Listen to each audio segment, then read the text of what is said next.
বগুড়া শহরের সূত্রাপুরের green estate দ্রুত গতিতে চলছে সংস্কার, সাজছে নতুন রূপে। বিএনপির ভারপ্রাপ্ত চেয়ারম্যান তারেক রহমানের পারিবারিক ভবন গ্রিন এস্টেট।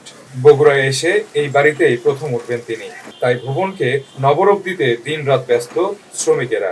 দীর্ঘদিন পর তারেক রহমান সাহেব এখানে আসবেন এবং নির্বাচন করবেন। তিনি আসার জন্য করে আমাদের এই সংস্কারের কাজ চলছে। তারেক রহমান বগুড়ায় আসবে দেখে আমরা কাজ কাম করতেছি, এবারই কাজ কাম করে আমাদের ভালোই লাগতেছে।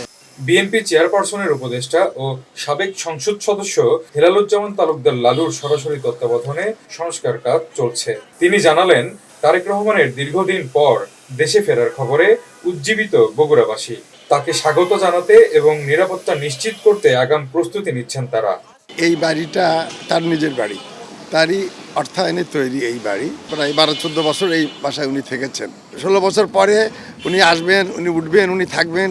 সেই জন্যই আমরা এই বাড়িটা পুরো সংস্কার করার চেষ্টা করছি। জনাব তারেক রহমান যখন বগুড়ায় ছিলেন তখন এই বাসাতেই ছিলেন, যার জন্যে বগুড়ায় এসে আবার এই বাসাতেই উঠবেন, যার জন্য এই বাসাটা সংস্করণ করা হচ্ছে। তারেক রহমানের সম্ভাব্য আগমনকে কেন্দ্র করে এই গ্রিন এস্টেটেই থাকবে নানা আয়োজন। 2004 সাল থেকে পরিত্যক্ত অবস্থায় ছিল গ্রিন এস্টেট। জজিফ হোসেন প্রতীক, স্টার নিউজ, বগুড়া।